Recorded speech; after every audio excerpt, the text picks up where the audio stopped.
మర్యాద ఇచ్చి పుచ్చుకోవాలని పెద్దలకు సామెత చెప్పారు. Give respect and take respect అని. పత్రికలు ప్రశ్నించే హక్కు ఖచ్చితంగా పత్రికలకు ఉంది. దాన్ని ఎవ్వరు కాదనలేదు. నా దగ్గర నుంచి దేశ ప్రధాని వరకు కూడా స్వేచ్ఛగా ప్రశ్నలు అడిగే హక్కు పత్రికలకి, మీడియాకి, అంటే అటు ఎలక్ట్రానిక్ ఛానల్స్ కానీ పేపర్లకు కానీ అందరికీ ఉంది. అందులో ఎవ్వరూ కాదనరు. అందులో ముఖ్యంగా రాజకీయ రంగంలో ఉన్న మాలాంటి వాళ్ళు చాలా గౌరవం ఇచ్చి మీరు అడిగే ప్రశ్నలకు కానీ, మీరు పేపర్లో రాసే సమస్యలకు కానీ సమాధానం చెప్పాల్సిన బాధ్యత నా మీద ఉందని తెలుసు. అది ప్రతిపక్షం కావచ్చు, అధికార పక్షం కావచ్చు. కానీ గత 5 సంవత్సరాల్లో పలాసలో మాజీ పశువుల మంత్రి అనే ఒక పెద్ద పశువు తాలూకా మోచేతి నీళ్ళు తాగుతూ 2-3 పత్రికల పేర్లు పెట్టుకొని, ఆశ్చర్యం ఏంటంటే ఆ పత్రికలకి ప్రింటింగ్ కూడా ఉండవట, వాట్సాప్లోని న్యూస్లు క్రియేట్ చేసి నీచాతి నీచంగా, ఇంకా పత్రికా విలువలన్న మాట వాళ్ళ గురించి మాట్లాడకూడదు. నేను నోటికి వచ్చినట్టు ఎలా రాశారో కొన్ని మచ్చుకండి. అంటే నా బాధ కూడా ఆ మీడియా వాళ్ళకి, మీ మీడియా మిత్రుల ద్వారా చేరాలనే నా ఈ ప్రయత్నం.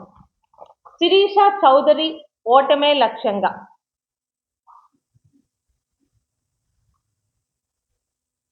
దిమ్మ తిరిగేలా దెబ్బ కొట్టనున్న టీడీపీ శ్రేణులు.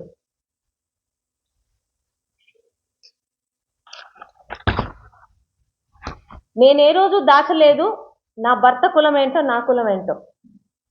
కానీ అప్పలరాజు లాంటి ఒక మాజీ పశువుల మంత్రి తన భార్య తల్లిదో కులం, తండ్రిదో కులం, అలాంటి కులాంతర వివాహం చేసుకున్న అప్పలరాజు గారు నా కులం గురించి, నా భర్త గురించి మాట్లాడిస్తారు. నేను శిరీష చౌదరినే, గౌతు యార్లగడ్డ శిరీష చౌదరిని నేను కాదనట్లేదే.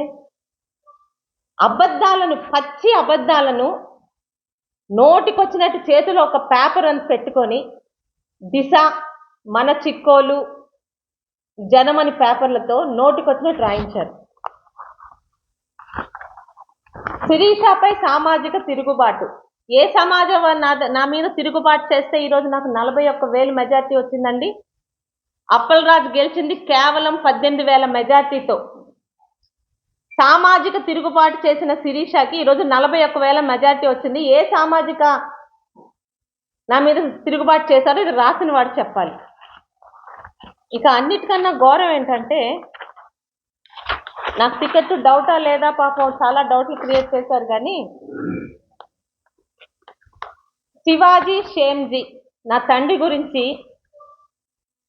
ఈ తాగుబోతు చిక్కోలు రాసిన రాతలు. సాగునీటి ప్రాజెక్టుల కోరు మీరు చేసింది ఏంటి? మీ 5 ఏళ్లలో ఆఫ్షోర్ పనులకి ఆటంకపరిచింది ఎవరో?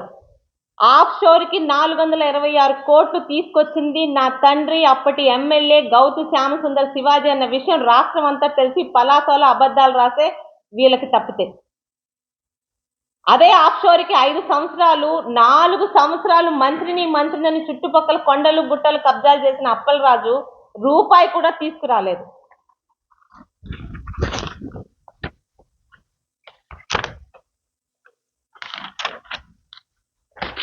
కళాశాలలోని నాకు ఇల్లు కూడా అద్దెకి ఇవ్వనివ్వలేదు అప్పలరాజు అన్న సంగతి మీ అందరికీ తెలుసు.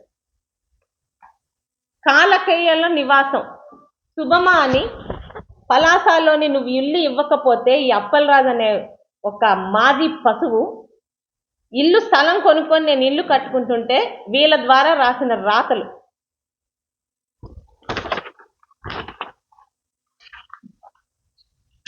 ఇంకొకటి ఉందండి, ఎందుకంటే ఆడపిల్లలుగా ఎలాంటివి చూస్తే బాధపడతామో అందరికీ తెలుసు. అక్కకి అది కావాలట, బాబా బెంబేలు ఎత్తున్నానంటే ఏంటి కావాలి? ఇలాంటి రాతల ఆ తాగుబోతు చిక్కోలు జగదీష్ చేత అప్పలరాజు నా మీద రాయించినవి. అయితే ఇక్కడ ఏం చెప్తున్నానంటే, ఎన్నికల్లోని చిన్న నీలావతిలో ఒక మీటింగ్లో ఇదే చిక్కోలు జగదీష్ అనే తాగుబోతు గురించి వీడి చేతలు రాయిస్తున్న ఆ మాజీ పశువు, అప్పుడు పశువుల మంత్రి అప్పలరాజు గురించి నేను మాట్లాడితే, ఈ అప్పలరాజు మోచేతి నీళ్ళు తాగుతున్న చిక్కోలు జగదీష్ లాంటి వాళ్ళు ఇంకొంతమంది ఉన్నారు ఇక్కడ. వీళ్ళందరూ శిరీష మీడియాకి క్షమాపణ చెప్పాలని ఇదే పలాసలోని గాంధీ గారి విగ్రహం దగ్గర కొవ్వొత్తులు ర్యాలీ చేశారు, ఇవాళ చెయ్యమనండి. స్వయాన న్యాయస్థానమే ఈ పచ్చి తాగుబోతైన చిక్కోల జగదీష్ నా మీద రాసిన రాతలు తప్పు, 2 లక్షల రూపాయలు శిరీషకి నువ్వు నష్టపరిహారం కింద కట్టు అని చెప్పి ఈరోజు కోర్టు తీర్పునిచ్చింది. ఇప్పుడు అప్పలరాజు గారు కానీ, అప్పలరాజు గారు అయితే ఆ రోజు అధికారం ఉందని మదంతో కొట్టుకున్న ఆ కొంతమంది మీడియా మిత్రులు కానీ ఇప్పుడు వెళ్ళి కొవ్వొత్తులు ర్యాలీ చేయమనండి పలాస నడిబొట్టు మీద, మొహం మీద ఊస్తారు. ఈ సందర్భంగా పలాస ప్రజలందరికీ మీ ఎమ్మెల్యేగా, మీ గౌతింటి ఆడపడుచు గౌతు శిరీషగా చెప్తున్నాను, నా మీద ఒక నమ్మకం పెట్టుకున్నారు, 41,000 మెజార్టీతో గెలిపించారు.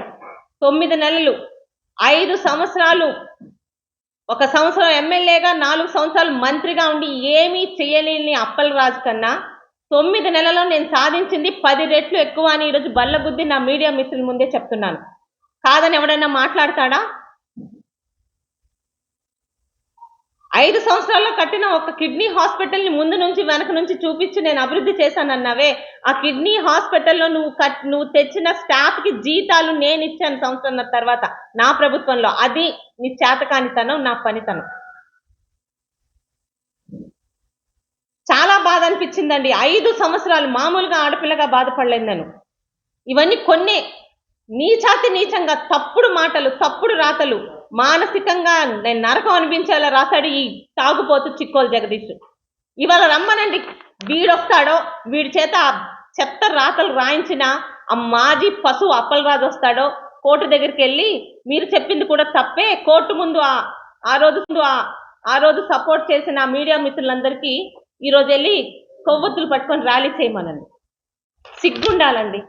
ఈరోజు నేను మాట్లాడుతుంది, నేను పౌరుషంగా మాట్లాడుతుంది ఆ తప్పుడు ఛానల్స్ గురించి, ఆ తప్పుడు పేపర్ల గురించి. మీడియా అంటే ఒక గౌరవం ఉండేది, పేపర్ వాడంటే నిజాలు రాస్తాడు, ప్రజల తరపు నుంచి మాట్లాడతాడని. ఈరోజు ఒక ఎమ్మెల్యేగా ఉన్నాను, ఆ రోజు ప్రతిపక్ష నాయకులుగా అప్పుడు ఒకే మాట చెప్తున్నాను, ప్రశ్నించండి. అమ్మ శిరీషమ్మ, నువ్వు పలానా ఊరికి రోడ్డు 6 నెలలు వేస్తా అన్నావు, 6 నెలలైంది ఇంకా వేయలేదని ప్రశ్నించండి. పలానా వార్డులోని ఇంకా మురికి కాలువలు ఉన్నాయి, అక్కడ నీళ్లు రావట్లేదు, అక్కడ ప్రజలు బాధపడుతున్నారని ప్రశ్నించండి. ఛాలెంజింగ్ గా తీసుకొని పనిచేసి ఆ సమస్యను పరిష్కరించి మీకు చూపిస్తాను. అంతేగాని ఇంకా కొంతమంది ఉన్నది, ఇది ఒక్కడే కాదండి, పేరుకేమో కమ్యూనిస్ట్ పేపర్లను పెట్టుకుంటారు, అబద్ధాలు రాసుకొని ఉంటారు, బ్లాక్మెయిల్ రాజకీయాలు చేస్తారు. ఆ 5 సంవత్సరాలు భయపడలేదు, ఈరోజు భయపడలేదు. ఎందుకంటే 100 మందిలో దాదాపు 80% వెధవలున్నా నీతి నిజాయితీగా రాసే కొంతమంది అయిన పత్రికలు ఉన్నారు, మీడియా ఉంది కాబట్టి ఈరోజు తెలుగుదేశం కానీ, జనసేన కానీ, బీజేపీ కానీ మళ్ళీ అధికారంలోకి వచ్చింది.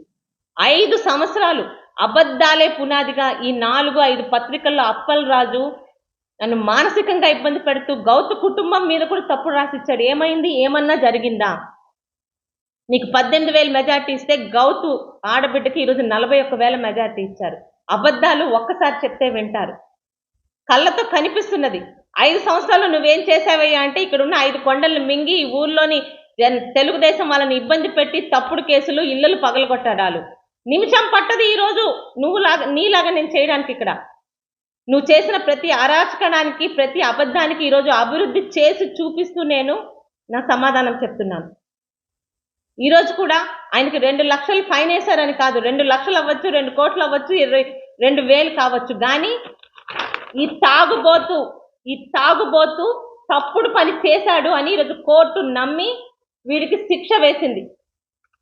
నాలాగే ఇబ్బంది పడుతున్నా, ముఖ్యంగా 5 సంవత్సరాలు తప్పుడు పత్రికలు, వీళ్ళు ఏమనాలండి? పత్రికలు అనాలా లేకపోతే ఏమనాలి? చిన్న పెద్ద ఎప్పుడు కాదు, మనం రాసే నిజాలు బట్టే ఆ పత్రిక హుందాతనం పెరుగుతుంది. నేను ఏ రోజు సాయంత్రం పత్రికలు, ఉదయం పత్రికలను భేదాలు చూపించలేదు. నిజాయితీగా రాసే పత్రికలు సాయంత్రమో ఉన్నాయి, ఉదయమో ఉన్నాయి. కానీ ఒకటే పునాది పెట్టుకొని ఒక మన చిక్కోలు, ఒక దశ లేని దిశ, ఇంకో ఏదో దాదాపు మనమో జనమో ఏదో ఉంది, ఈ 3 పత్రికలు పెట్టుకొని తప్పుడు వార్తలు రాసుకొని వెళ్ళారు. అయినా భరించాను, ప్రజలకు నిజం ఏంటో తెలుస్తుంది అనుకున్నాను. ఆ ప్రజలే ఈరోజు నన్ను గెలిపించారు. మీ ద్వారా చెప్పేది ఒక్కటే, కాకపోతే కోర్టులకు వెళ్తే కొంచెం ఆలస్యం అవుతుందేమో న్యాయం, కానీ ఖచ్చితంగా జరుగుతుంది. ఒక ఆడపిల్లగా ఈరోజు 3 సంవత్సరాల పోరాటానికి, 2022 నుంచి చేస్తున్న పోరాటానికి కోర్టు ఈరోజు తీసుకున్న నిర్ణయానికి చాలా సంతోషంగా ఉంది. ముఖ్యంగా ఈ పోరాటంలో నన్ను మానసికంగా ఇబ్బంది పడినా కూడా వెంటున్నానని నాకు పూర్తిగా సహకరించిన నా భర్త వెంకన్న చౌదరి గారికి, నా కుటుంబానికి, ముఖ్యంగా మా శిరీషమ్మ మీద మాకు నమ్మకం ఉంది అని అప్పలరాజు అనే ఒక పశువు 5 సంవత్సరాలు ఎంత ఇబ్బంది పట్టినా ఒక్కళ్ళు కూడా తెలుగుదేశం పార్టీ నుంచి మారకుండా వాళ్ళు జాగ్రత్తగా ఉంటూ ఆడపిల్లగా నన్ను కాపాడుకున్న నా పలాస నియోజకవర్గ తెలుగుదేశం పార్టీ కుటుంబ సభ్యులందరికీ, గౌతు కుటుంబం మీద నమ్మకంతో ఒకసారి తప్పు చేసి అప్పలరాజును ఎన్నుకున్న అభివృద్ధి అంటే మళ్ళీ గౌతు కుటుంబంతోనే ఉంటుందని మళ్ళీ తెలుసుకొని నన్ను ఆదరించిన నా పలాస ప్రజలకు అందరికీ కూడా మీ అందరి తరఫున ధన్యవాదాలు తెలుపుకుంటూ, రాష్ట్రంలో గత 5 సంవత్సరాలు ఆడపిల్లలు అయ్యుండి ఇలాంటి నీచమైన పత్రికల ద్వారా, సోషల్ మీడియా ద్వారా ఇబ్బంది పడిన ప్రతి ఒక్కరికి మీ సోదరిగా ఒకటే సూచన: కోర్టులకు ఎక్కండి, కేసులు పెట్టండి. సంవత్సరం అవ్వచ్చు, 2 సంవత్సరాలు అవ్వచ్చు, 3 సంవత్సరాలు అవ్వచ్చు, ఖచ్చితంగా న్యాయం జరుగుతుంది. ఇలాంటి వాళ్ళకి ఇప్పుడు కాకపోయినా భవిష్యత్తులోని ప్రజలందరూ ఇప్పుడు వీడు ఏ మొహం పెట్టుకుని తిరుగుతారండి, మొహం మీద ఊస్తారు. కనీసం ఎక్రిడిషన్ లేని ఇలాంటి తాగుబోతులు కూడా పేపర్లు పెట్టుకుంటారు అప్పలరాజు లాంటి వాళ్ళ వల్ల. ఇక్కడున్న మీడియా సోదరులకు కూడా నేను ఒకటే విన్నపం: నన్ను ప్రశ్నించండి, నేనేమన్నా చెయ్యకపోతే రోజు పేపర్లు చూస్తాను. పలానా దగ్గర రోడ్డు లేదు, ఇది లేదంటే వెంటనే నా స్టాఫ్కి నేను మాట్లాడతాను. ఎంఆర్ఓ గారితో మాట్లాడండి, ఎంపీతో మాట్లాడండి, లేకపోతే ఆర్ఎన్బితో మాట్లాడండి. అవన్నీ మీరు పేపర్లో రాసిన ప్రతి సమస్యల్లోని నేను పరిష్కారం తీసుకు వెళ్తాను తప్పితే దయచేసి ఇలాంటి వెధవలు చేసినట్టు తప్పుడు వార్తలు రాసి మానసికంగా ఇబ్బంది పెట్టద్దని చెప్తూ, ఇక్కడికి విచ్చేసిన ప్రతి ఒక్క మీడియా సోదరుడికి, మొన్న ఎన్నికల్లో మీలాగా నిజాయితీగా ఉన్న కొంతమంది మీడియా సోదరుల వల్లే నేను గెలుపొందానన్న నమ్మకం ఉంది. ఈరోజు ఈ కోర్టు తీర్పు ఈ చిక్కోలు జగదీష్ అనే తాగుబోతుకి, ఇలాంటి జంతువులు పోషించిన పెద్ద పశువు అప్పలరాజుకి చెప్పు దెబ్బ అని మీ అందరి ద్వారా పలాస ప్రజలకి, రాష్ట్ర ప్రజలకు తెలియాలని కోరుకుంటూ, ఈరోజు ఒక ఎమ్మెల్యేగా మీ ముందు కూర్చున్నందుకు మీరు అందించిన అందరికీ సహకారానికి కూడా ధన్యవాదాలు. జై తెలుగుదేశం.